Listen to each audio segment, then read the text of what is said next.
All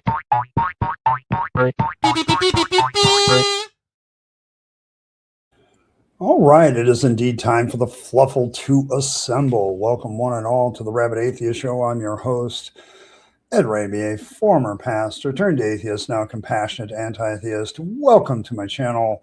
Welcome to the Rabyd Atheist Show, where, everybody in the Rabyd Nation, whether you're part of it or not, is indeed welcome, whether you're a paid-for citizen or just a tourist who's subscribed, or whether you are just looking across the border, wondering whether or not to join such a wonderful nation as the Rabyd Nation. Welcome one and all. Welcome to the Rabyd Atheist Show. And today I will start my review of Paulogia's response to Inspired Philosophies' response to Paulogia's original video.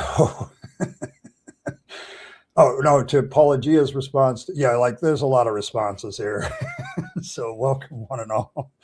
I'll talk about more about that in a minute. I just want to get some of the announcements out of the way, but there is a goal in chat, as always, to help support my channel. If we reach that goal, I will, of course, wear the hat chosen by the poll for the rest of the stream. I also, there is a link to the Fluffle of Fangs, our Discord, where you can join a community. It's a very enjoyable one. So there you go. But yes, and then also there is a link that is pinned in chat, and it's also inside of the description of the stream for a GoFundMe for our lovely artist, IKIlledEarl. We appreciate all the support so far. It's been great. We're kind of in a place where we're making progress and getting some stuff done, and very soon, hopefully in a few months, we'll know more about what she has to go through for actual surgeries and stuff like that. So always appreciate it, though, if we have all that ready and down and ready to go. As part of announcements, yes, I'm reacting to Paul's video from yesterday. He let that out. It's about an hour and a half. I did not respond to his additional response because I am currently engaged in actually doing my own response to Inspired Philosophies' 6-hour, whatever the hell it is, magnum opus. And so I'm kind of going after that myself. So I like, I'll let Paul have his, I'll have my own. But this got interesting. And after a while, we watched it when I got up yesterday. I'm like, oh, I should probably talk about this, because I think Michael Jones and Than do some things that I would say are stupid. So they need to be commented on, because I think they've made some very, very bad moves. And I think Paul could use a little backup on this. It's 2 against 1 right now. So I'll make it 2 against 2. We'll tag team on this one. So there you go. And so I'm going to respond to this. But first, let's get us a roll call. Allegedly Fred is here. Triple E is here. Evan's here. Good to see you all. Faye is here. Dragon Rider is here. Paul is here. Good to see you, Paul. Michael is here. Good to see you. Yes, I am very responsible. Very responsible. Paul-inception. Yes, that's what it is. It's a Paul-inception. Very, very, very, very, very true. Waves goofily at everybody. Okay.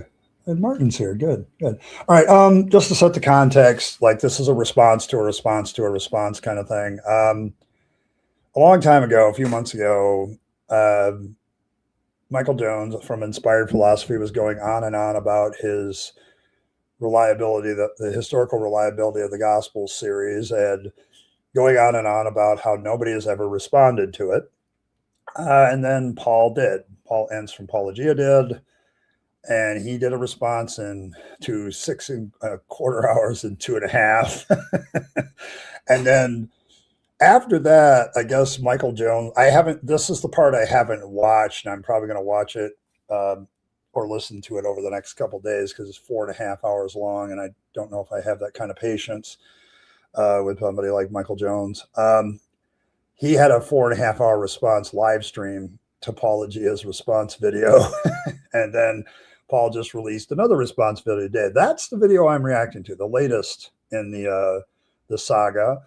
And I've done this before with Paulogia because sometimes people give him shit because he doesn't have any degrees. Like, who is he to talk about this stuff? And I just simply point out he seems to have all the knowledge that I have, and I have the degrees. So, so there you go. There you go. There you go. There you go. Well, thanks, Fred. Seems to have a bad habit of taking it very long to say very little of use. Yeah, that might be true. Uninspired tautology. Yeah, he has only C degrees. Yes, C degrees. All right, so I'm going to get this going. This is part one. I can only be on for like an hour and a half during the week. So I'm going to get this rolling so that on Friday I can maybe finish the response. So, so there you go. There you go. So here we go. I'm going to pull this up and hope before I get going, I'm going to wear my earphones today because my ears, the inside of my ears is a little bit hurting today. So I'll just wear these. And here we go. This is Paul's video from yesterday. So let's see what he had to say about Inspired Philosophy and Fangs' response to him.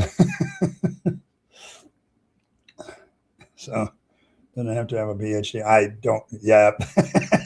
So here we go.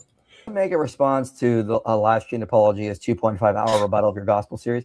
Absolutely, it's awful. Yeah, we'll go through that because it's really bad. I can't believe he even put it out. I was really, really shocked. That's how bad it was. I have to comment already at this point. When I went to Paulogia's response video, I think it's still pinned. I think Inspired Philosophies is still at the top. The only thing he says is that this is bad. This is awful. He doesn't give any reasons why. And even here, when he's live streaming and somebody's asking him, are you going to respond to that? He says, like, it's bad. It's awful. I'm surprised Paul put it out. And I'm like, are we watching the same video? Because I'm just going to say it up front. I thought Paul's response video was very well done for the most part. Like, I don't understand Michael Jones's assessment of this being awful. I just didn't understand it because as a guy with a biblical study degree and a theological studies degree and who's studied the Gospels pretty extensively, in fact, I'm getting ready to think about doing some preliminary work to get ready for some more New Testament studies as an atheist. So as somebody, I didn't think it was that bad. Like, I'm like, I watched the whole thing. I've watched the whole thing twice now, his response to Inspired Philosophies, 6.25 hour, whatever that is. And I didn't think it was that bad of a response. So when Mike Jones reacts this emotionally strongly to something, I have to ask some questions, especially when I didn't have the same assessment. Like I listened to it. And I'm like, no, this is pretty good. Like, maybe there's some ejection I'm not seeing, but yes. So, hey, Brent, and let's see, Sum is here, and Wolf, good to see you, Wolf. I think probably Dragon Rider. I will watch it, but it's going to be in hour increments.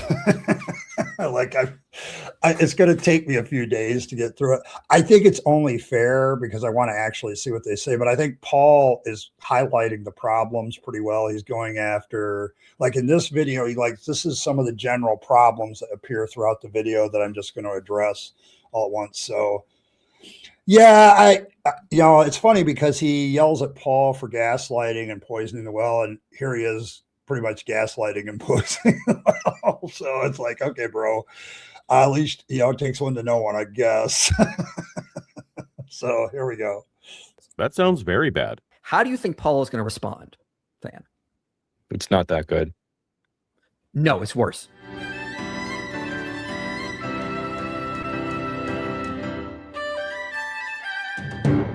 Welcome to Paulogia, where a former Christian takes a look at the claims of Christians. And today we're doing one of those response to a response to a response videos, starring.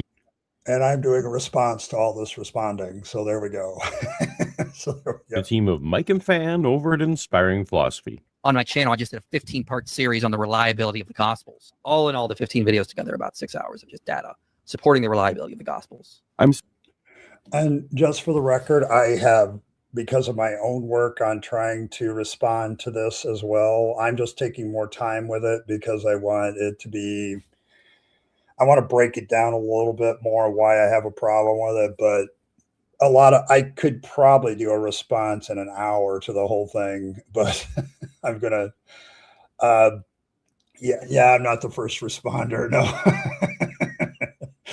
But yes, but like, I have listened to Mike Jones's 6-hour quarter-minute thing at least twice, and I think I said it last time I talked about it that I still am not convinced that the Gospels are historically reliable, and it's because of the way he does it. Like, it's not well done. Like I really, well, I'll get to that point in a minute. Yeah, I'll get to that point. Yes, there we go. Specifically responding to Mike's points, but ain't nobody got time for 6 hours. For the purpose of sanity, we're going to try to dispatch this in much less time than that. Unfortunately, the video he actually made is, you can't prove that the Gospels are unreliable, so I can just keep assuming that they are reliable. Okay, when I first saw the video, that was exactly my assessment as well as a guy with a biblical studies degree. Like my problem with Mike Jones's video, his 6-hour, these are general criticisms. My first general criticism is his assumption that what he is saying is true. Like his whole research methodology is the Gospels are reliable, and I just need to cherry pick or pick stuff that fits that. And as I do my series on this, where I take one chapter at a time, you're going to hear that refrain a lot. Because as I've looked at all the chapters in his stuff, it's like, dude, you're assuming your conclusion, and everything you're gathering in this particular chapter is designed in assuming your conclusion. If you're going to do good historical methodology, you got to be able to use this on you got to be able to use your historical method on other things beside the Gospels, and then come back to the Gospels, use the same method, and get the same kind of historical reliability issues. And I just don't see where Michael Jones has that method. His method in treating the Gospels, its methodology itself, seems, and I'm not making any definite statements yet, I'm being a good scholar, I want to make sure I look at it closely first, but to me it just seems like he's assuming his conclusion, and that's not good historical method. Like, it just isn't. You can't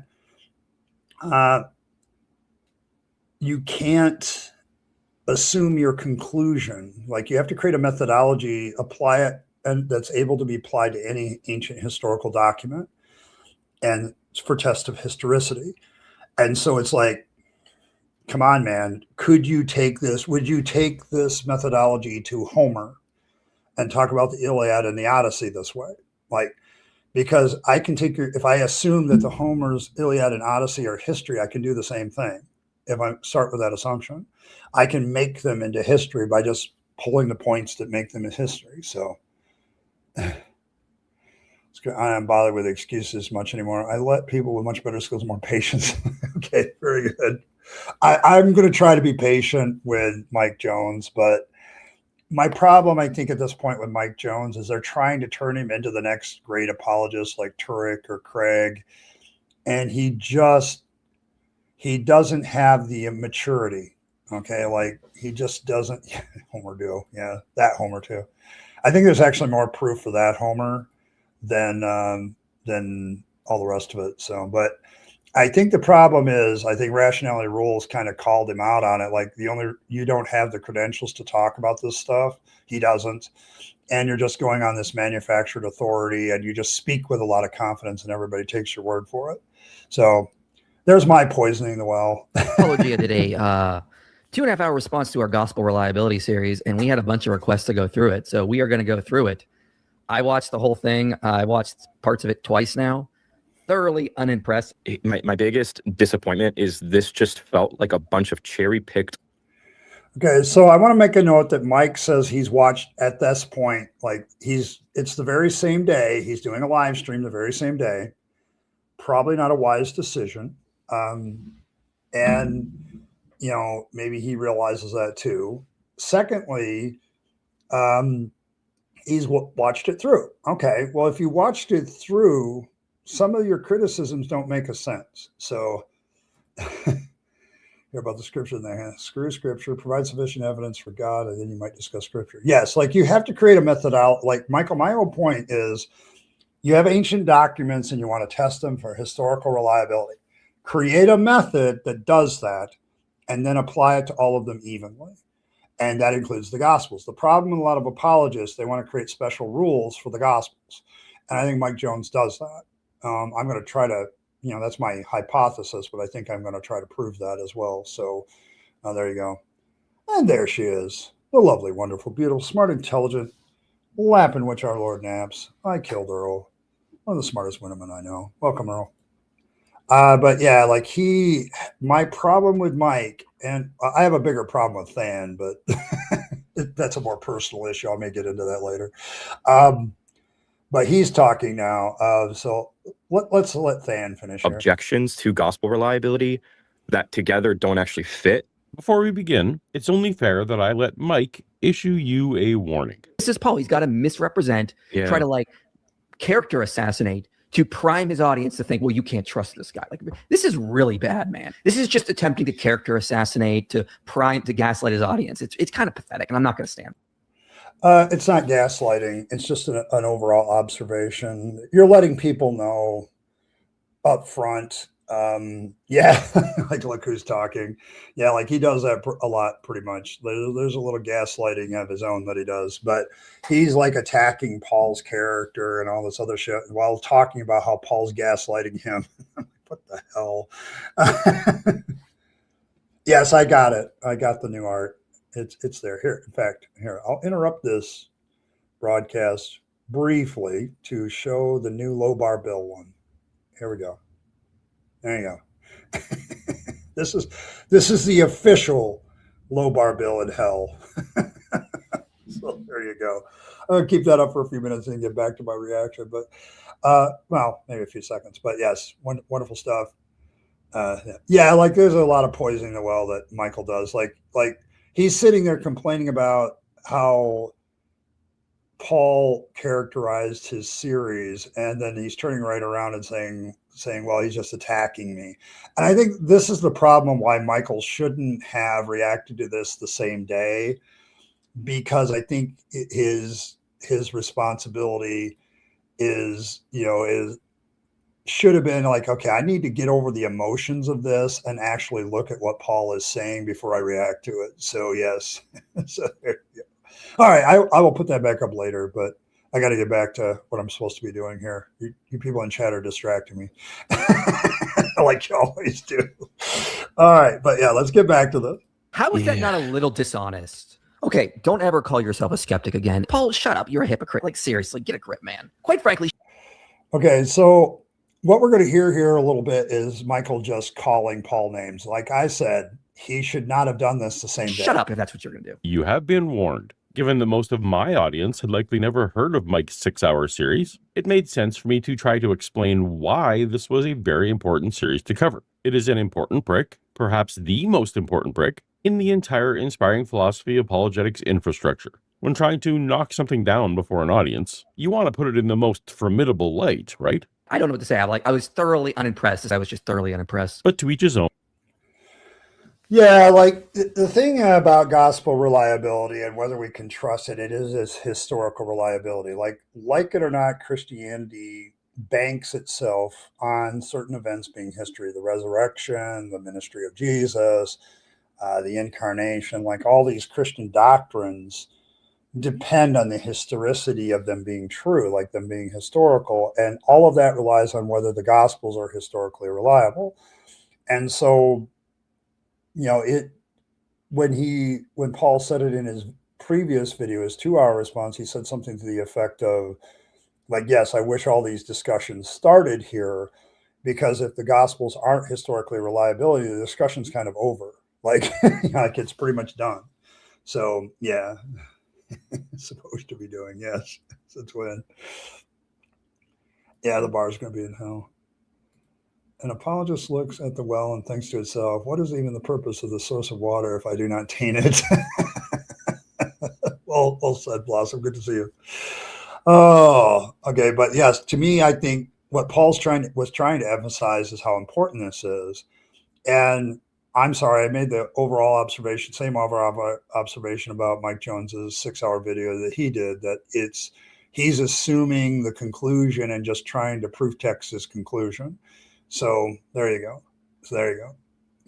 Yeah. And if you want the artwork, it's posted in Discord. There you go. See, you can see that all again.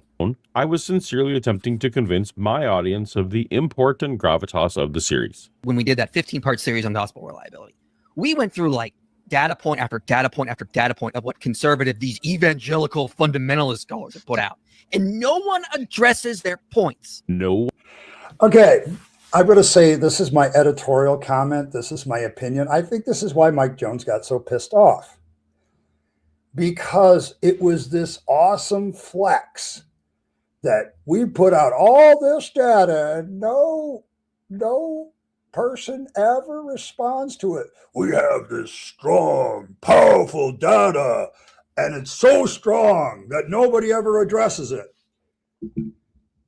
Mike, maybe it's because it's 6 hours and 15 fucking minutes long.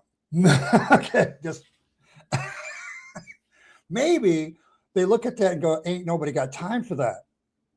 Like maybe it's because when you do look at it, okay, I'm going to make some people can see my expressions on it.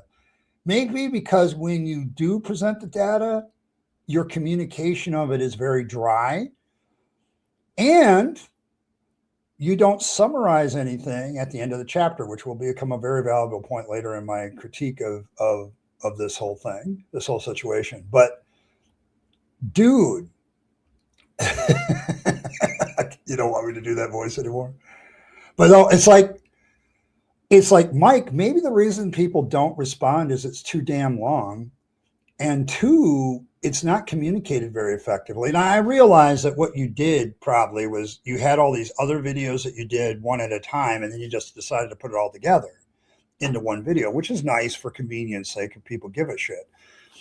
But they're looking at the task of how big you've made this and going, I don't know if I got the time for that. Okay. The stream made me drive 100. Just saying. Okay. Oh, you want me to do it a lot more? Okay. Yeah. Well, I don't know. I don't want to excite everybody. But no, Mike made a big deal out of this series. Like to him, it was a big deal. And then somebody responds to it and it's like, how dare they? Like how dare now I don't have my flex anymore. Oh, poor me. I can't go out and say that nobody's responded to this anymore. We put out all these data points as conservative evangelical people about the reliability and nobody ever responds to it because obviously the data is too strong for anybody to respond to. And then somebody responds to it and now you can't flex anymore. You can't get in front of, yeah, like you can't flex anymore. You can't do the thing anymore. You can't say nobody's responded to it anymore because now somebody has. And that was your big thing because nobody's responded to it, it must be true. So, oh my gosh. For stream rage, yes. Yes. Took Mike at his word and addressed this point, then over time, Apologetics would address it. That's why he can't lie. Yeah, like he can't sit there and say, like nobody's responded anymore. I think that's what made him mad. It's like he had this flex. Him and Than and all the rest of his team had this flex of like nobody's responded to it, and then somebody did. And now I'm going to do it. I'm going to take a little bit more time than Paul, but I'm going to do it, and only because Inspired Philosophy has 500,000 subscribers. Like there's so many people that listen to this guy and think he's the greatest thing since sliced bread, and it's like no, he's not. Like, so there you go. Yeah, the methodology. Like if your methodology was good, yes. So, well, yeah, you don't want to get Earl mad. You just don't. All right, so let's move on. One addresses their points. So he starts off by like citing me where I've been in like live streams citing my video, and he's like, "Oh, he's just using this as a shortcut." Like, Paul, shut up! You're a hypocrite. Citing your own work is just fine, but He never says that in that video. I don't know where IP got that. I don't know where Mike Jones got that, but he doesn't say he's just using it as a shortcut. Like he doesn't say that. Infer that simply because you created a long series that has not yet been publicly addressed, that therefore your point is valid, that's less fine. You do this all the time. Correct. You're constantly That's citing your other videos, correct. and you're mad I'm doing that. Like, seriously, get a grip, man. Yes, I do this all the time. I literally did it in this video. I'd rather everyone watch my Who Really Wrote the Gospels video, but here we are. Why would this be bad? This is absolutely what creators should do. If that's a shortcut, then guess what? The whole entire academic enterprise of citing other relevant scholarship or citing previous work and articles or journal entries and anything like that you've done before, that's a shortcut, and that's bad. Why are you adding, and that's bad? That's my question. Mike, Fan, you added the part that's bad. Like you put those words in Paulogia's mouth, and that's dishonest. This is why, Mike, you should never respond to something the same day. Like you should never do it because you were pissed off. And so you're looking for excuses to criticize Paul, and your criticism turns out to be invalid because Paul never said it was bad to cite your own stuff. He never said his whole point. My whole point is just because nobody's responded to it doesn't mean it's good shit. Like maybe there's other reasons why they haven't responded to it. Like it's 6.25 hours long.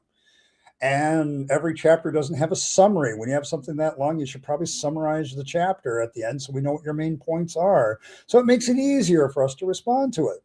Like if you're going to make this flex of how nobody's responded to anything, would you please make it easy to respond? And then you have like a reason to be upset. Like, come on.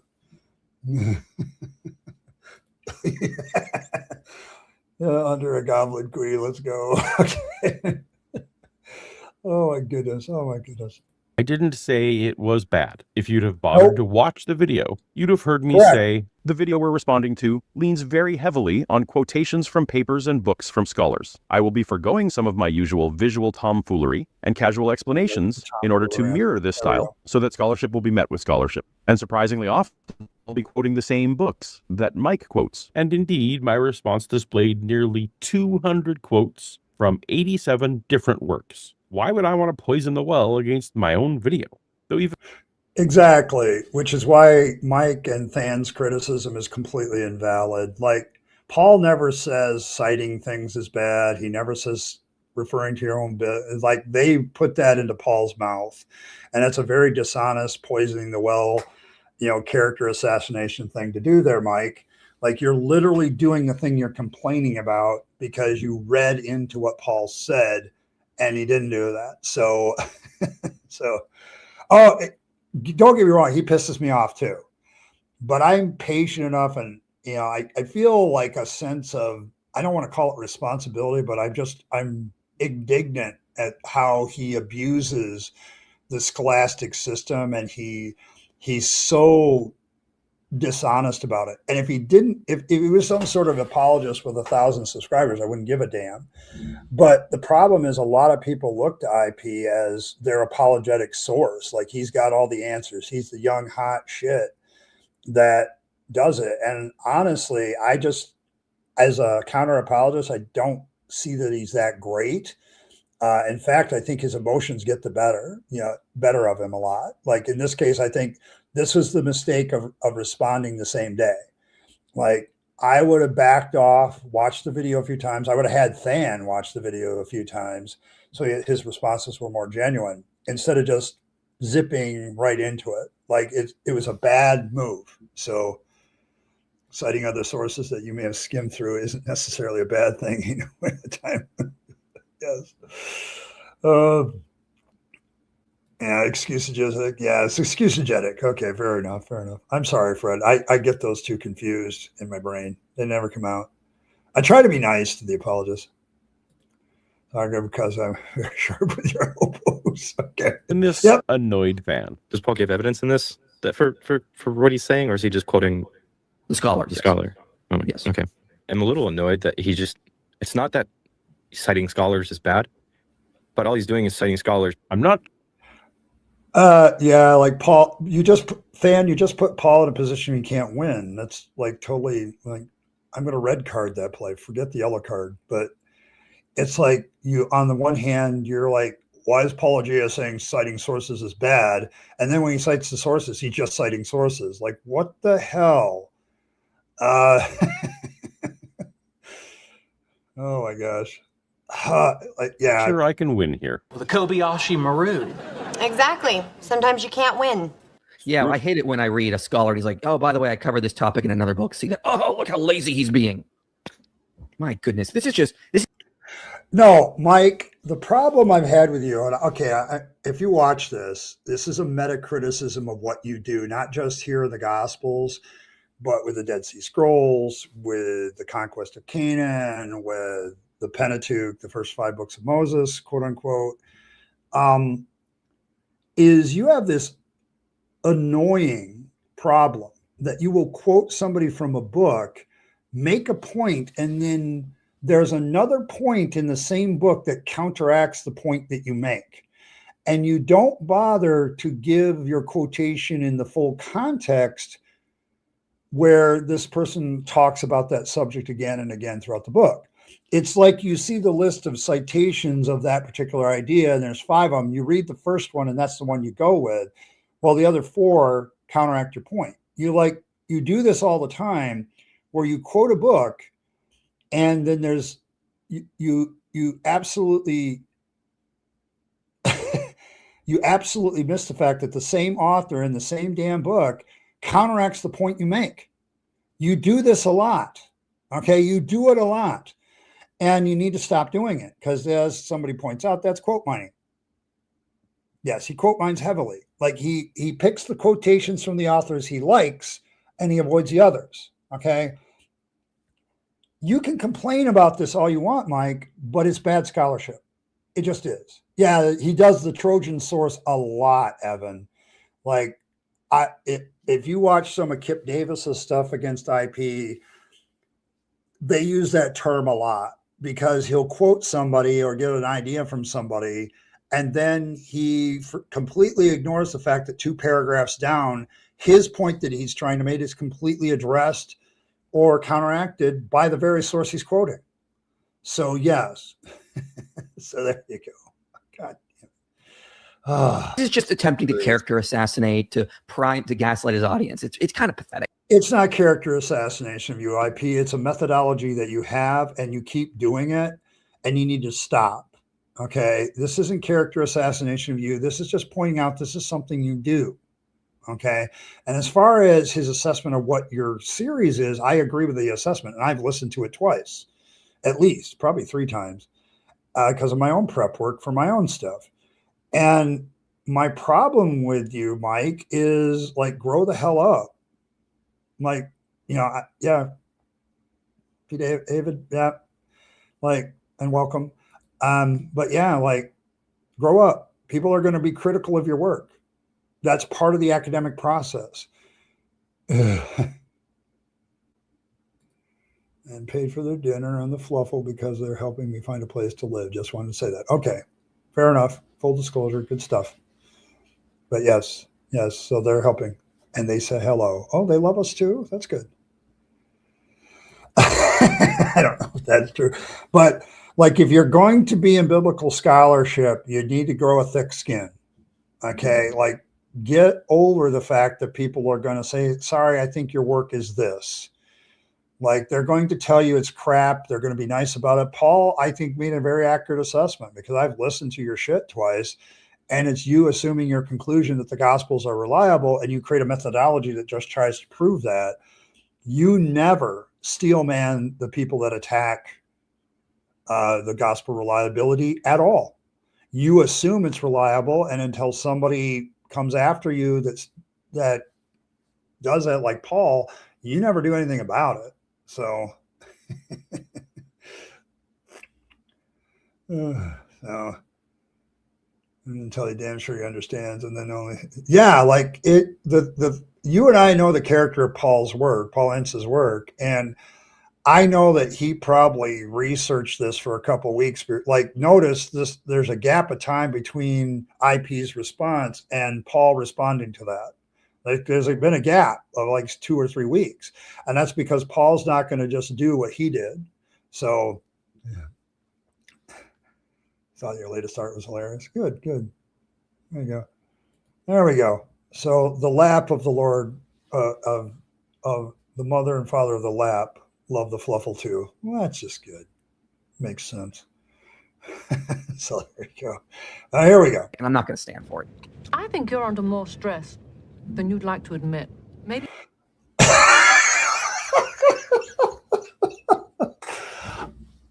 I've said it several times in this video.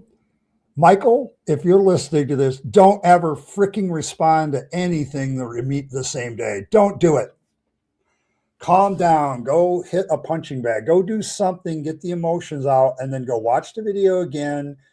Get over your shit before you respond. Because, yeah. So there you go. There you go. Oh, it's very impressive. Like, I backed him up before with the Habermas stuff, and I didn't have to say much because Paul did all the homework and the legwork. He does a very good job. So, the obvious, Troy. I mean, if you're not, I mean, dude, you got to take it. Oh, they think I'm handsome? Well, Jesus. Wow. Oh, boy. As usual, I endeavor to make my responses take less time than the video I'm responding to. Not everyone feels this way. We're going for over 4 hours. I thought we were going to go for 5. I'm lucky we did it under 5. I'm happy. Is this now the record for the longest live stream on this channel? Probably. Fortunately, we can cover a lot of ground by first looking at some of the general themes before drilling down on specifics. Yeah, I got to reiterate it again. I don't know what it is. Like, my thumbnail said it. Like, that's a lot of responses, not as many as the hours. So, oh my gosh. Oh, your mom? Oh boy. I've got a class, a kind of leather class coming for my beard. It's getting long enough where I think it might work. So there you go. But yes, it's gotten long enough where I can actually do something with it. So I'm going to try to do a couple of things, and it'll be different probably next week. Hopefully we'll see. All right. But yeah, we're going to cover some themes, and I'm going to chime in on some of these themes because I think Paul makes some good points. So I know. Gosh. Yes. So here we go. Here's some themes. Let me give you like some snapshots of what's sort of going on in this video and why there's so many problems. So the first theme is that Fan is not offering informed critique. My biggest disappointment about this, I did not, like, full disclosure, I did not have the time to watch everything. This is consistent with earlier videos where they were. I'm not going to cut it. I'm just going to wrangle it a little bit. Okay, it's not going to get cut. It won't.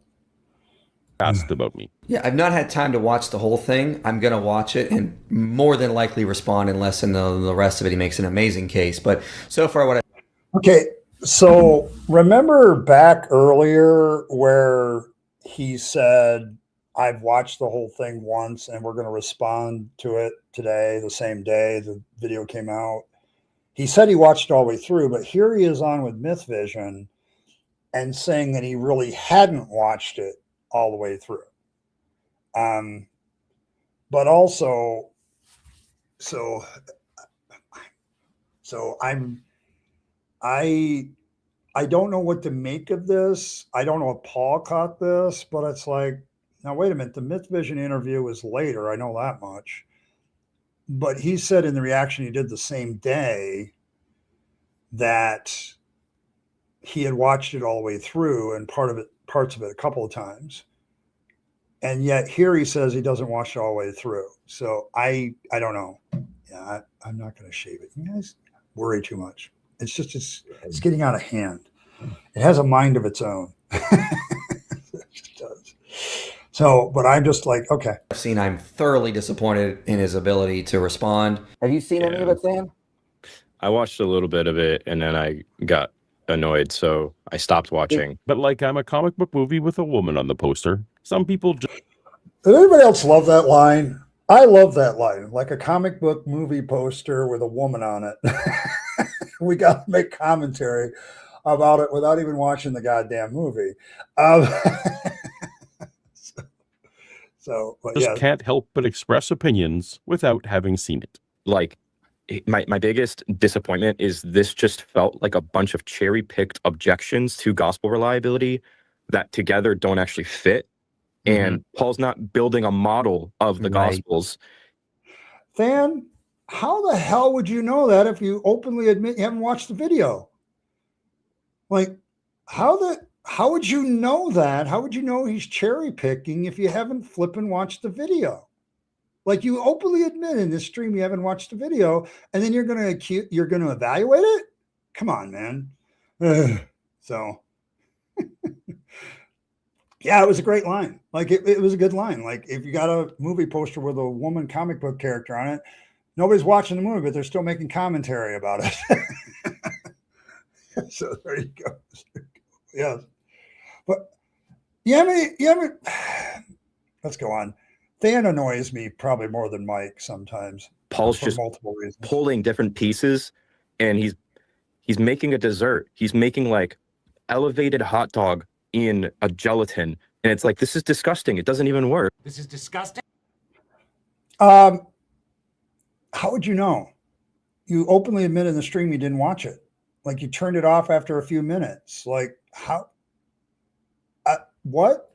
You realize what you're saying? There's not a model. It's just, here's an objection, here's an objection, here's an objection. But when you put all the objections together, you don't have a comprehensive or coherent account of what the Gospels are anymore. So obviously one thing Fan didn't hear was me explicitly describing my video in those terms. I've attempted a speed run to show that these escape hatches are flawed or unsatisfactory to various degrees. To be clear, this wasn't my personal positive case for the non-reliability of the Gospels. That would be a different video. I'm specifically responding to Mike's points. Fan repeatedly complains about me not providing a model. Whenever Paul talks, ask yourself this question. Is he presenting an alternative model that makes better sense of the observations at hand? No. I have to take a deep breath here. Hold on. He doesn't have to. He does not have to provide an alternative model to assess the evidence and find the evidence wanting. This is ridiculous. It's a ridiculous statement. See, I have something like when I first saw Fanny was doing whatever that Bayesian bullshit is. I'm not convinced that that's even really science or real math. But he annoys me because he did that thing, like when you reach out your hand and you're picking up somebody off the football field, but it's really a gotcha moment. Since that, I haven't really liked the guy. Okay. Every time I see him, I have this terrible desire to say, can I go back in time 30 years and can we both get on a football field? And I would love nothing more to hit Fan so hard that I would take some paint off of his helmet and put it on mine. Like, I absolutely love that. So, but yes, it's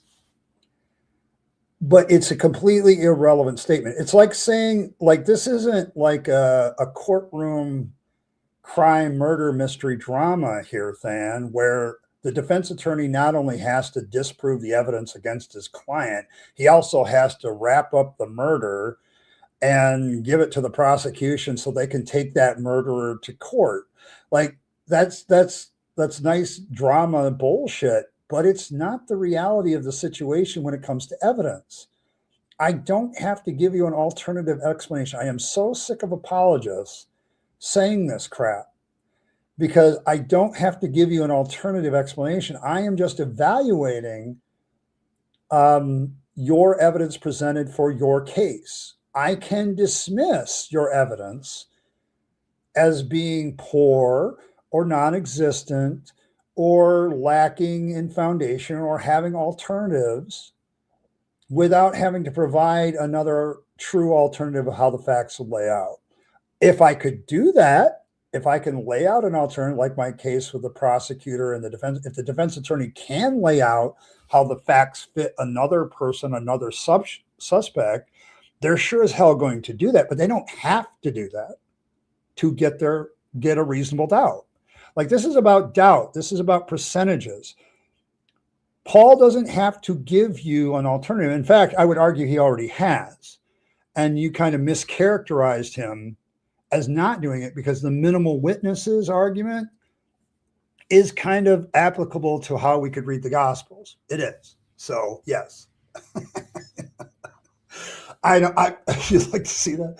Well, the only reason I say I have to go back in time, like, I'm older and I worry for my joints and bones. But other than that, like, I'm a football player from back in the day, and I would just love, when I was in high school, practice a little bit with a college team, but I would love to do nothing more than go back in time. All right, buddy, let's suit up. Let's both of us suit up and let's see what happens. Let's do the ball drill where we lay down on the ground. One of us gets the ball and the other one tackles the other. Come on, let's see what you got.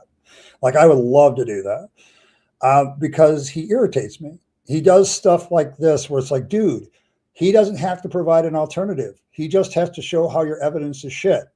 Okay. And if he does that, then that creates reasonable doubt. You don't have to do that. So, so it's like, no, like, no, I don't have to do that. And just gets irritating with me and Than. And then of course he's got this Bayesian bullshit that he doesn't want to talk about in chapter 7 when Paul gets to it.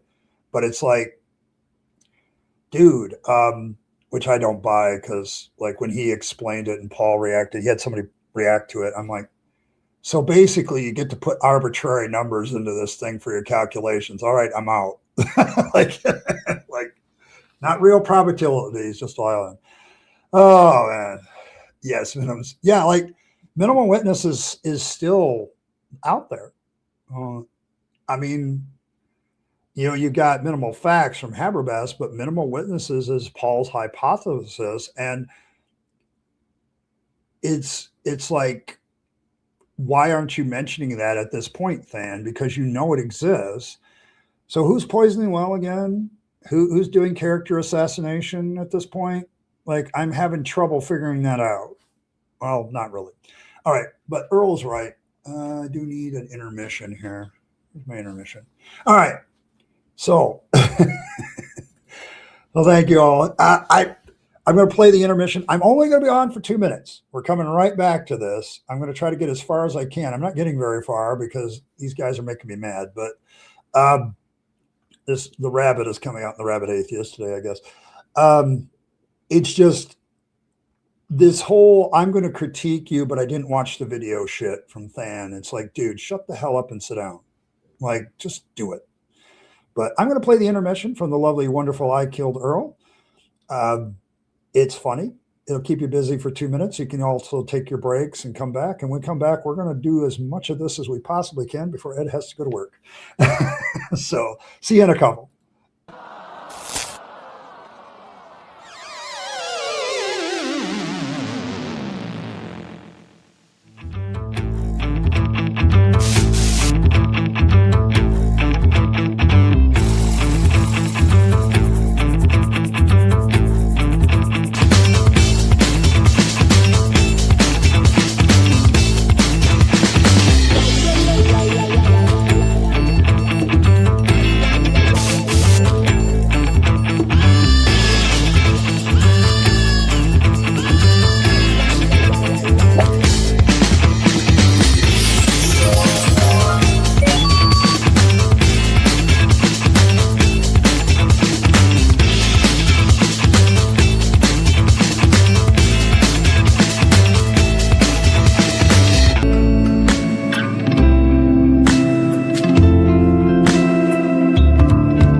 are back.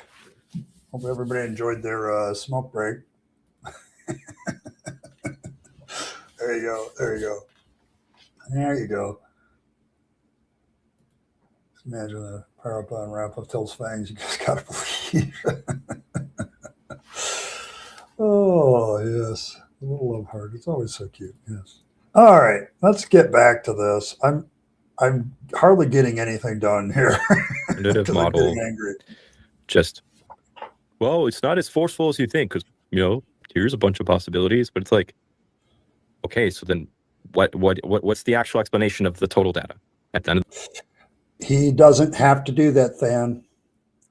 All data points can be questioned and dismissed without providing some overall meta whatever. Okay, that's the way they do it in court. The defense attorney doesn't have to give you an alternative solution to the case. All the defense attorney has to do is say your data doesn't provide less than beyond a reasonable doubt evidence. Like, that's it. So so there you go. You fell asleep? No, it's all right. You can watch it later. Not getting very far anyway, because Than is irritating me, and Michael hasn't said much, I'm sure of this, so I'm not surprised, no. the data? Right. Guess what? If you have a good hypothesis on the table and it makes sense of the data, and the data just isn't as determinate of the hypothesis, but you still don't have a different model, guess what? This model is still the most probable. But I very much did. No, that's not how this works, Than. Just because, no. Every model can be evaluated on its own without comparison to another model. Like, you can look at the data points and ask if they're valid data points. And then they just get dismissed. I just don't. Yeah, he does. All a defense attorney has to do is create enough doubt. And so all Paul has to do is create enough doubt in the case for the historical reliability of the Gospels. If you're making the claim that the Gospels are historically reliable, that's your claim. All I have to do is put a reasonable doubt on that. I just have to create enough doubt on it to say, no, that's not a reasonable explanation because of this, this, and this. I don't have to have the alternative. Maybe I'm still searching for the alternative. This is kind of the way some things work, is we end up dismissing other possibilities, and then we come up with the real one as we eliminate some other things and people start to think about it. If the model isn't proven, it's a false methodology. And this is something that Than apparently does not get. And Paul's going to make a point that he actually has given him a model. I did give my quick pitch for my gospel model for the record because it seemed important, even though, as I said, the defense of it would be a topic for a very different video. Instead, we have documents that bear all the markings of Greek-speaking men who never met Jesus, or likely even met anyone who met Jesus, writing evangelistic propaganda, drawing upon decades of evolving oral tradition, manufactured allusions to the Hebrew Bible, influenced by the style and content of Greek composition, attempting to address the specific arguments of their day, all in an effort to win converts, not record history. I can't imagine not watching a video and then criticizing someone for leaving things out. I just don't know what I'm supposed to respond to.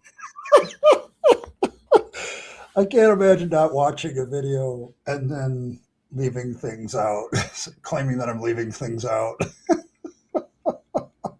I'm sorry. This whole exchange between Than and Paulogia, I almost wanted to put in my blunders of apologists list, because Than I would classify as a sort of apologist. And this is a blunder. Not watching the video and then having all this criticism of it. It's like, dude, what? I don't understand what you're doing. Half of the time here. Is he actually just not addressing the papers that you bring up later then at all? No. Paul hasn't actually addressed how to fix this. He's just kind of gesturing at a problem and then not showing how the problem that can be gestured at actually applies to this particular example. I'm convinced. No. I watched the video. He's simply pointing out to you that you have problems with your viewpoint and that your data points aren't exactly data points. We can make those conclusions. Yeah. Well, yeah. Yeah. Are they excuses, just paid actors? I have no idea. They might be. He didn't do his homework. He didn't do his homework. That's the line I want to put in my stupidest things apologists have said, top 10. He didn't do his homework when you openly admit at the beginning of the stream, you didn't do your homework. You didn't watch it. And then you're going to assess he didn't do his homework? What the hell? Like, dude. So, yes, his original one was 6 hours. Paul did a response in 2.5. And then IP did a response that same day that was 4.5 hours long. And this is Paul's 1.5-hour response to that. He always makes a commitment to having his responses be shorter than the actual thing because he doesn't want to waste people's time. If there's one thing you can hear about, I think when Paulogia started doing longer videos, it was a real soul-searching moment for him because if you know Paul, he's said it many times before, like he is a meticulous editor. He does not want to waste his viewers' time. And so when you see Paul do a long video, you know that he's still cut it down like by a lot because he doesn't want to waste his viewers' time. So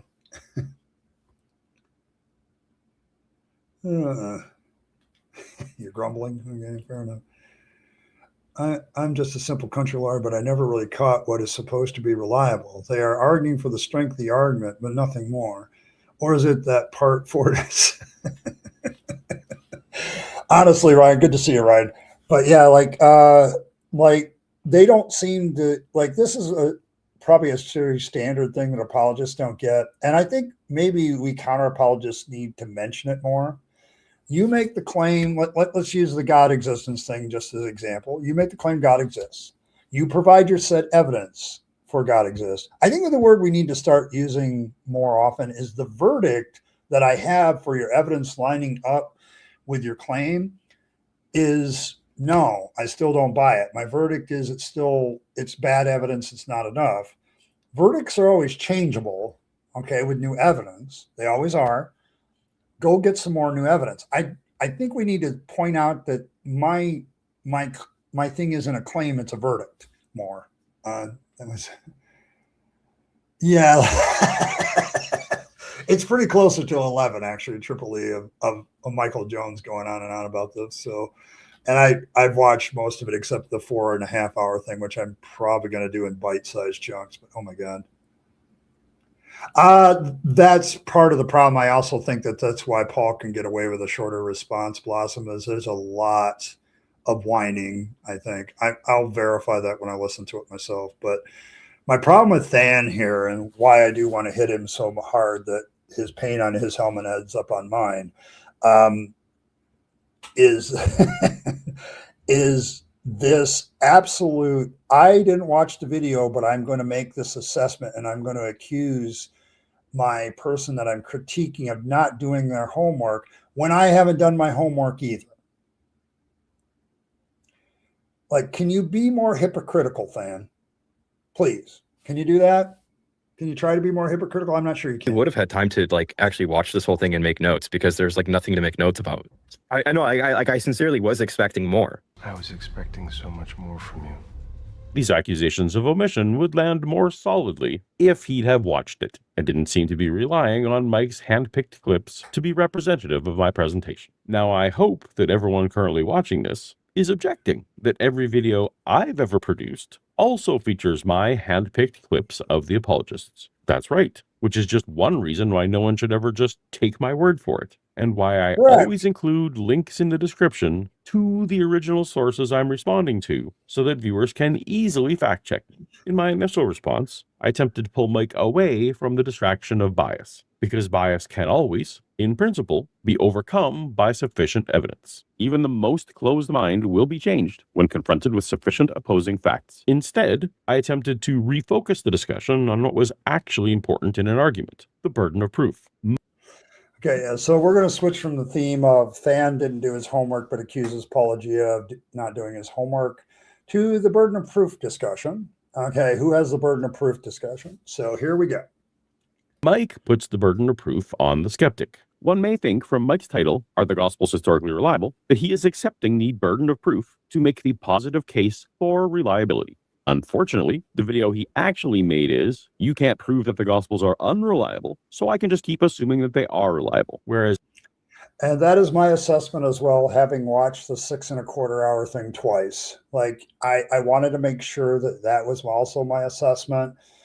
But unfortunately, Mike Jones has opted for a presuppositional way of doing this, where he says the Gospels are historically reliable, prove me wrong. Like that, it really is his approach. His conclusion is assumed, and he keeps doing it all the way through the entire series. I'm hoping to show how he does that when I do my own about it, but I would assess that yes, like Paulogia's thing was fair. Like Mike Jones isn't accepting the burden of proof to prove that the Gospels are historically reliable. He makes some attempts. He kind of puts that in there, but he's not really doing that, because if you're going to do that, you need to find the people that speak against historical reliability, steel man their case, and go, yeah, well, this is why this is wrong. Mike doesn't do that. Okay. He doesn't really do that at all. So I don't know. I don't think IP ever deletes a video out of shame. I don't think he has any. Yeah, reliable of what? Yeah, like he doesn't approach the burden of proof, Ryan, like he has it. Like this is becoming a really bad trend, Ryan. Maybe someday you can speak to it or do a video on it or something. I'm probably going to do something at some point, but it's like, what the hell is going on with apologetics, where they think presuppositionalists, like they can just presuppose their claim is true and everybody else has to prove them wrong. To me, that's just such a dishonest way of doing things. So it's like, hey, Josh, IP is a very unserious person. Okay, there you go. Oh, that's fair. But Ryan, this is what I'm talking about. Like, for what? Like you hit the nail on the head here. It's like appreciate your parliament debate brain. Yeah, my thing is like I've had to change the way I do things, because as a former pastor, like you speak and you just expect people to accept your authority. And I've had to really do some backpedaling on that. I've actually talked to my therapist about this a couple of times of, I need to back up my stuff. If I do make a claim, I need to back that up with some data. And so I've actually become more loath to make claims, because it's like, okay, if I'm going to make a claim, I got to back it up. Apologists never do that. They automatically assume, prove me wrong. Like it's always, this is exactly what's going to happen here. The Gospels are historically accurate, prove me wrong. So there you go. Hey, Eric. So what's the appeal to this guy's Christians? Someone like Craig or Lennox at least sounds smart. Throwing a fit from what I've seen is comedy for them. No, I think IP fits into the realm of apologetics of, I am so mad that these critics of the gospel don't see the truth of it. Like they get frustrated, they get mad. He appeals to the frustrated Christians, I think. They're like, we have the truth, and I don't understand. I don't understand, why they don't get it. Hey, thanks, Josh. So since with the psychic image, okay, thanks. Appreciate it. Oh my gosh. Reaction of the piles of actual data now available in the world. My book is bigger than yours. Yeah, that's pretty much like my criticism of IP's 6.25 hour thing is like, God damn it. It's like, are you like Habermas now that you think because of the many minutes of your data that this proves something? Like, no, it just doesn't. So yes, the burden of proof, Michael Jones doesn't seem to want to accept it. I am putting the burden of proof on the Gospels to demonstrate reliability. The opposite view is sometimes called methodological skepticism or critical historiography, which advocates ancient claims are not automatically trustworthy and must earn credibility through independent corroboration, contextual plausibility, source criticism, and analysis of motive and genre. Now, I spent... Okay. This is a false dichotomy. It is not a false dichotomy, because I'm specifically talking about burden of proof for a given... Yes, like it's not a false dichotomy because we're talking about burden of proof. And what shocks me about what Michael Jones just did there, you got a flipping master's degree in philosophy. That is one thing that you should know. Okay, this is one thing that you should indeed know. Okay, like your degree should understand burden of proof really well. Okay, like, and you should know better than call that a false dichotomy. So, yes. Proposition, the burden rests with the person asserting the proposition, or it rests with the person disputing the claim. There is no meaningful third option when it comes to burden of proof. If you read, Yeah, there is no really third option when it comes to burden of proof. Like, you can claim false dichotomy, but give me what the third option is. Now, they're going to attempt to give the third option here, like a neutral stance. But even in the neutral stance, if you make the claim, you have to support it. You have the burden of proof. And so, yeah, sure, there's three of them, but here we go. Mike Lacona's book, he points out that Paul is missing a third category here. On page 95, he says there are three different ways a historian can approach a text: methodological credulity, methodological skepticism, and methodological neutrality. Everyone knows I'm use Mike Lacona a lot. Lacona advocates for methodological neutrality. We're not assuming credibility here, credulity. We're not assuming skepticism. Well, Mike, maybe you should read Lacona a little more carefully. You put up page 95, but Lacona tells us this is a great example of what we were talking about here, where Mike is going to get Trojan sourced here. So let's go. What this means on page 96. We may speak of a third view, methodical neutrality, where the one making the claim bears the burden of proof. Then we continue to page 97. Upon a second look, we discover that the view bears the marks of methodical skepticism. The historian promoting a particular historical hypothesis bears the full burden of proof for supporting that hypothesis, which he assumes to be false until finding sufficient evidence to the contrary. By Lacona's own definition, the methodical neutrality view Mike claims to be advocating for continues to put the burden of proof on the one making the historical claim, the one real. See, this is what I'm talking about, Mike. You literally do this. Like, I'm addressing Mike Jones. If you ever watched this, bro, this is what you're doing. This is a perfect example of what you're doing. You quote the parts that you like, and then you don't bother to remember the rest of it or don't read the rest of it. And it becomes a Trojan source. So let's grant the three methodological methods here, like research methods. You still have two of them that say, if you make the claim, okay, then you have to back it up and prove it. Neutrality and skepticism both say the same thing when it comes to who has the burden of proof. You're the only one that's sitting. I'm sorry, Mike. I've watched your video. You assume that the Gospels are reliable through the entire 6 hours and 15 minutes. You never take a neutral position on it. Like, if you think you're taking a neutral position in that video, you need to go watch it again and ask how you're being neutral. So, yes, Mike Jones of Inspired Philosophy is. So there you go. The burden is too much for him. Yeah, I don't know. I think Jones fits that too. Maybe yes. Jesus' yoke is easy because he has all his minions carrying around the burden of proof. Yeah, it's a perfect example of quote mining and the whole Trojan source thing.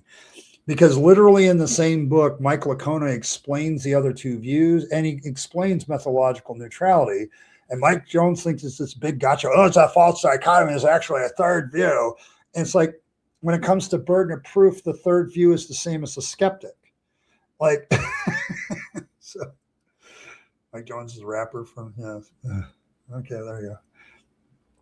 It's a song. Yes, it is. It's Mr. Jones. Yeah, there we go. Oh my goodness. But yeah, like, come on, Mike, you should know better. You're reading from a book that literally disproves your point. Like, come on, man. The distinction Lacona draws is that under neutrality, if I go beyond criticizing the reliability claim and propose my own alternative, hallucination, legendary development, whatever, that alternative also has to earn its keep. That's a fair standard. I'm happy to be held to it.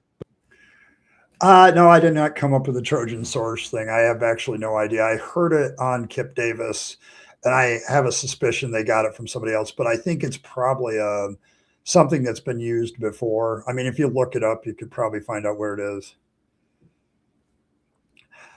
I debate about Mike Jones, Cutbird. I can tell you Wes Huff is a shill. I can tell you that William Lane Craig is very likely 99% a shill. The hard part is, like, I think sometimes that's a false dichotomy, because I think you have to deal with percentages. Like, I think Frank Turek is 100% a shill. William Lane Craig might be 99% shill and 1% honest believer because he wants to go to heaven. Like, but with Mike Jones, I'm not sure. He gets generally angry when people counteract his stuff. Like, but I don't know if that's a pride thing where he's just proud. Like I pointed out at the beginning of this video in this response, like, Jones got all upset that somebody finally reacted to him because he's had this flex of nobody ever responds to this series of mine about the reliability of the Gospels, data point after data point. And now he can't say that anymore. And he got upset about that. So is that genuine upset about your faith or genuine upset that you got caught? Like, I don't know. So Jones, to me, my largest problem is he's trying to pretend to be a biblical scholar, but he needs to go back to school. Okay, he really does. He thinks his philosophy degree covers knowing anything about anything, and that's just a problem for me. It's like, So I don't know. Yeah, it's the appeal to consonant. It's like I don't know. There's Miss originally, not sure of that. Dino came up with a Trojan. Oh, did Dapper Dinosaur did that? Okay, that's fair. But it's like a Trojan source. It's like you're quoting from a source, but if you bother to read a little bit farther, it's like whenever they use like Darwin, Origin of Species on the eye, like they say, well, even Darwin said he didn't have any explanation, but read on, my good gentle folks, because he does have an explanation. It's like they have the very thing that counteracts their claim in the thing, and they just don't acknowledge it. Like they forget it or intentionally forget it. So yes, I know from his recent content, he feels threatened by Islam. I also learned one of the dark and strongest allies turned to Christianity to posture against Islam. Yeah, once again, I don't know Jones personally well enough. I haven't watched him long enough. I've watched him quite a bit of times, but it's like the only thing that really infuriates me about Jones most of the time is like, dude, people are allowed to be critical of your shit. Like, and you don't get to just insult them in return. They're not insulting you. They're saying what they think. So yeah, he's got a huge ego problem too. Cybersecurity vulnerability, which makes malicious actors hide invisible logic inside of source code. Maybe that's where the term. Yeah, it's possible. It might be like a code phrase. Like we have that all like gamer code, like gamer languages all through our society now, and that might be true too. But yeah, this is the Gospels are reliable. Changed my mind. But that doesn't shift the burden on the initial reliability claim itself back onto me. Two different propositions, two different burdens. Mike elaborated in a pre-stream interview. Let's be clear. He's not just being agnostic here. He is making a positive claim. I'm making a positive claim. The gospel authors are Matthew, Mark, Luke, and John. Mm-hmm. He is making the positive claim. Those titles were added in the 2nd century. Right. That gives me the right to say, what is your evidence for that? It's not just you allowed to be skeptic and posit that, because he's putting a very high standard on me to present evidence for my position. Right. But he's got a very low standard of what he has to present in terms of evidence. He didn't give it in that video. Sticking to methodology here, as the authorship details will be covered later, Mike is right. When I go beyond doubting his claim and that's correct. Like if I make the claim that the titles were added later, but I have evidence for that. Like some of the earlier Gospels don't have titles on them and the later ones do. There, the titles are added later. Done. Proven. Okay. Like, I'm sorry, I've looked at some of these ancient manuscripts and some of the oldest ones for the New Testament don't have titles on them for the Gospels or anything else. Later ones do. Point proven. Like, I'm sorry.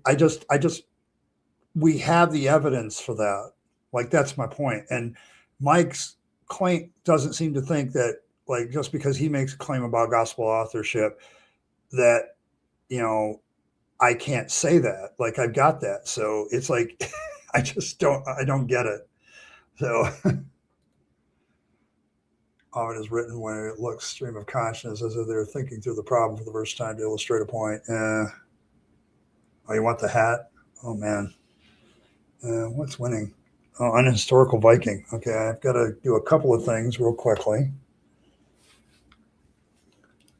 because I didn't wear my normal earbuds because I didn't know if we were going to get to this point and I wanted to be comfortable. So there we go. And we'll turn this off to make sure that they switch. All right. That the titles were added later. That's a positive claim, and I. Yep, correct. But I got to get the hat on. There we go. Thank you very much. Appreciate it, Josh. There we go. All right, here, I'll there we go. Let's go pillage some more of Mike Jones's bullshit. So here we go. Carry the burden, as just discussed, straight out of Lacona. So we agree on the rule. If I accept Mike's characterization of my evidence presentation, which I don't, but let's grant for a second, Mike's complaining about my burden doesn't help him meet his. That is the most valid point made in that whole sequence. Like, just because he's complaining about I'm not meeting my burden doesn't mean that he's met his. It doesn't automatically follow that because I'm not meeting the burden of proof for any claim that I make, that somehow that automatically makes your burden of proof disappear. Like, that doesn't. I don't know. There's nothing here to pillage, but certainly not his methodology. I'm not sure he has one. I'm gonna see if I can find it. But that was my biggest problem with this 6 hour and 15-minute thing. Is like, what is your methodology here? I'm still trying to figure it out. So there you go. Clearly expressed, Mike took on the reliability burden of proof, and my response was intended to examine if he met it. This is a whataboutism, which we'll talk about more in a minute. So Mike reaches for a courtroom analogy. That is not what innocent means. When you assume someone is innocent, you don't assume things are true. You assume they're innocent. For example, if detectives are interviewing suspects, they're supposed to have the presumption of innocence, not that everything they're saying is accurate. It's perfectly fine to be skeptical of someone and assume innocence. Good news. We agree that presumption of innocence doesn't mean believing everything a suspect says. The legal presumption of innocence exists to allocate the burden of proof, not correct. And this is where Paul's going to make a good point. Like, we presume innocence so we can decide who has the burden of proof, like who's making the claim and who's got to analyze the claim. Like, so the presumption of innocence, at least in the United States court system, means that the prosecutor has the burden of proof. Usually, they're the ones that have to prove that the person is guilty. They're making the positive claim this person did the crime. And so that makes the defense no longer have the burden of proof. They don't have to assume the innocent. Their innocence of their claimant is assumed until proven guilty. So it's like the whole point of this is to assign the burden of proof. And Mike Jones is going to completely miss it, I think. To evaluate testimony. The prosecution bears the burden. The defendant need not prove innocence. In fact, judges and juries don't even rule on innocence, but instead rule guilty or not guilty, a true dichotomy, based on how well the prosecution established their case. Not guilty is not the same as innocent. Innocent is a separate question that itself would bear the burden of proof. Yes, it's like, that's the truth. Like, your issue in a court is guilty, not whether somebody's guilty or innocent. So, like Myth Vision either. Well, Myth Vision was going to have IP on. Like, that's the way he does things. So, yes. Historical accuracy of the Gospels. Yeah, I'd say so. It's a thing. Or convinced, if it wasn't so emotionally stressed. I can hardly hear those points over the tone of his delivery. Okay, there you go. I'm not going to say that. No, I have my problems with Myth Vision too, but it's not personal. It's some of the stuff that he does. For example, let me give you a historical example. I have a problem when I read the stories of Moses III going into Canaan and campaigning there, and him claiming that the god Amun-Ra appeared to him. I presume innocence. Okay, that's what was reported. I believe those people thought that. I believe Tutmosis III thought that. That doesn't mean I assume it's true. There's a huge difference here. Mike accepts that the report was made. He accepts that the people believed it, and he refuses to. Oh, Mike, you're so close. You're so close. If only you'd apply that same logic to the Gospels. Assume it's true until something more than the inscription says so. That approach has a name. It's methodological skepticism. The very thing he called a false dichotomy a minute ago. Mike already treats every other ancient text on earth exactly the way I treat the Gospels. In a courtroom, the accused gets the presumption, but testimony never does. Witnesses get cross-examined, weighed, and believed only where they hold up. The Gospels aren't the defendant in this trial. They're the witnesses in the analogy. The proposition on trial is that these events actually happened, and the side advocating that proposition carries the burden of proof. Presuming the authors aren't liars costs me nothing. Presuming their testimony is accurate is the actual question. Stan, did I ever...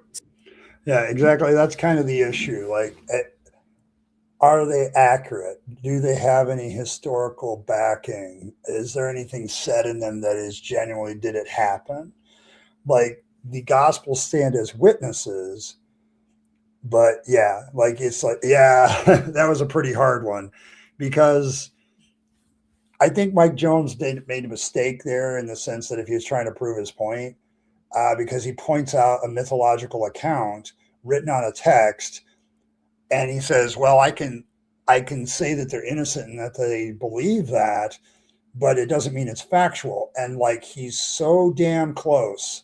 Like, dude, you do realize that that's exactly what you don't do with the Gospels. Like, you treat them separately and differently. He treats the Gospels differently, and he's so close. He's so close to understanding what the objection to his stuff is, but I don't think he'll do it because he's got too much invested in what he is. But then Paul makes a very, very valid point. Like, it's just, this is the issue. Like, come on, man. You know, this is the issue for me. Say that, imply that, state that. I don't know. Did you? Did you advocate for just taking the text at face value unless someone else takes on a burden of proof? First, trust the words of others, then doubt if there are any good reasons for doing so. Luke should be considered innocent until proven guilty. Yes, and this is the point. Like, I am sorry, Michael Jones, IP, Inspired Philosophy. You are taking the presuppositional point of view of the Gospels are historically reliable, prove me wrong. And this quote right from your own video proves it. Like, I am sorry for you to sit there and claim methodological net neutrality. That's a load of crap. Like, I am sorry, you're assuming them. So this will be decided by the Jedi Council. Okay, fair enough. At the end of the day, what reason do we have to deny the traditional authorship of the Gospels? None of this burden shift is appropriate if you're gladly taking on the burden of proof. I'm sure Mike will stay consistent during this response. Yeah, it's a sunk cost fallacy. Like Jones has invested too much time and effort and his life at this point. Like, he's still young enough where I think maybe he can get out of it, but like, do you give up if you realize this is all bullshit and he were to give up all that he's built so far? That's a lot to give up. So yeah, like, I don't think he can.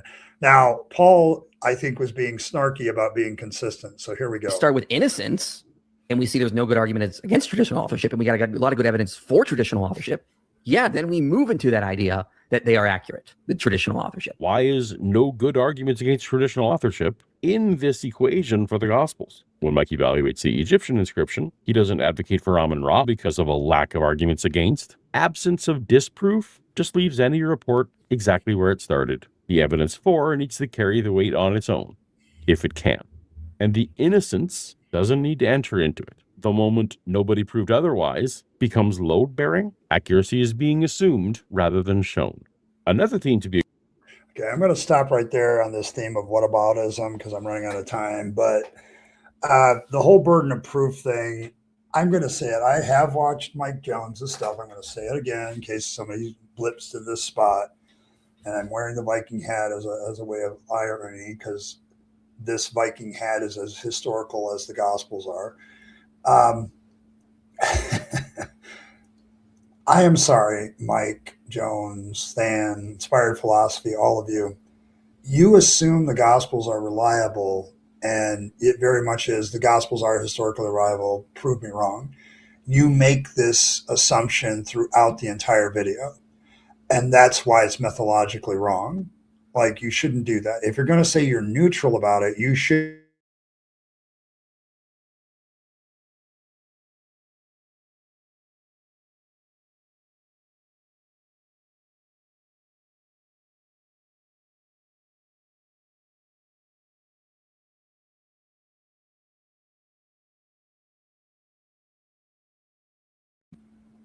All right, there we go. I think I got it back. That was a little scary for a second.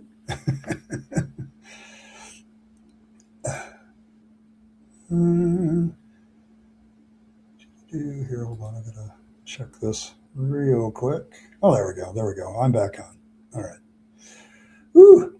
I thought I was losing the stream there for a minute. All right, but yeah, like divine intervention. I don't know, probably. Yeah, I'm back. Yeah. All right. But yeah, like, you assume it. Okay. You're not being methodologically neutral. You use skepticism, Mike Jones, when it's anything else but your thing. You're not very skeptical. So there you go. Yes, nice horns. Yes. I've got some other horns too, but yeah. A moment. I don't know what happened there. Every once in a while, my internet gets a glitch. So, but thanks for putting up for that. But yes, don't blaspheme Odin. Yes, there we go. Goes back Ed. There we go. Ooh, but yeah, I'll deal with the next theme that Paul does on Friday. We'll pick it up here. But the burden of proof, Mike Jones, is, I would say, in his brain, he may think he's being neutral, but he really has said, unless you give me an alternative, then I can allow myself to believe this, and you have to prove me wrong. So, like, yeah, like it's one of those things where, like, I don't think he realizes or he's subtly doing it. What's disturbing to me these days is how many apologists are adopting the presuppositionalist type methodology. Like, I can have my proposition, prove me wrong. And this is, I think Mike Jones is doing that about the Gospel's reliability. They're reliable. I've proven it. So therefore, prove me wrong. All right. Well, I'm going to call it a day for this one. I will pick up this response on Friday. But I will definitely be engaging this a little bit more, because I think Paul did a good job responding. I'm very confused a little bit about how this went down as far as IP's side of it. So I'm going to try to get a good timeline for that, hopefully, next time I broadcast about this. But we will be on Thursday again. Deconversion Hangout is on Thursday. There's no stream tomorrow on Wednesday. I take Wednesdays off now, so if you're used to that, sorry about that. But thanks everybody for coming out tonight. Sorry for the little glitchiness of the stream at the end, but hopefully it comes through all right. But thanks everybody for being here. We'll pick this all up again Friday. I'll pick it right up there where the whataboutism, which is interesting because I think IP accuses Paul of whataboutism while doing whataboutism. So there you go. But thanks everybody for stopping by. Appreciate all of you. I want to give a special shout out to Fred and to Josh and to Martin for all the donations that got me to wear the hat today. Thank you so much. Appreciate that. Keeps my stream motoring along. Appreciate all of it. But as always, may Fangs nibble on all of your hearts. May he purify your vegetable garden this year with his sharp, pointy teeth from religious corruption. May he draw himself closer to you with those same sharp, pointy teeth. Here at Fangsology and the Church of Fangs, or I should say the Fluffle of Fangs, if you need your warm fuzzies for the day, for your religion, just look into the godlet eyes of Fangs. Yes, hail Fangs. And you'll get all the warm fuzzies you'll ever need from any religion ever. Such a cute little godlet that Fangs was. And, if you need a religious ritual, circumcise a carrot, put it on top of your stash. Fangs may take the carrot instead of the stash. You may take the stash instead of the carrot, or you may take both or none. Results vary like all religious rituals. There's no guarantees in anything. Also, beware those lies and vibes of the apologists. They're out there everywhere. In fact, some of these apologists want to lower the bar so much that it goes into hell. So make sure you're wise to them. And above all, keep your eye out for those presuppositional apologists. So yes, sweet baby Fangs. Yes, I'll put him back up here for a second. But make sure you're watching out for those presuppositional apologists as well. They're everywhere. As always, folks, thanks for stopping by. I appreciate all of you, but live your best life. You only get one go around and then it's over. So you want to take all your time, money, opportunities, give them to yourself, the people you love and care for, to make this a better world. You'll be happier if you do. And don't waste your time on the trappings of religion and faith. That's a dead end. I speak from experience. As always, folks, thanks for stopping by. I'll catch you all Thursday on Deconversion Hangout, and then we'll pick up this Paulogia stuff on Friday. I'll see y'all then.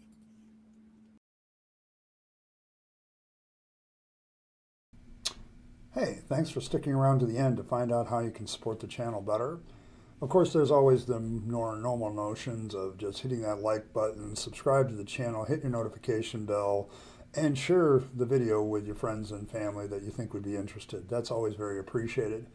If you want to support the channel in a more tangible way, there's several options. You can super chat or super thanks in the comments or during a stream.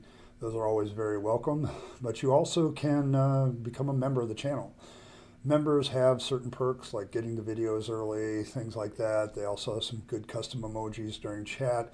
So all of these things are good benefits to members, but they also support this channel and its work to continue to normalize atheism and deconversion, for which I'm very appreciative. It keeps me going, and it keeps me as a content creator being able to do more and more as a content creator. So if you choose those methods of support, thank you very much. And I appreciate you once again for staying to the end and listening to other ways that you can support the channel. Appreciate it. Thanks, and I'll catch you next time.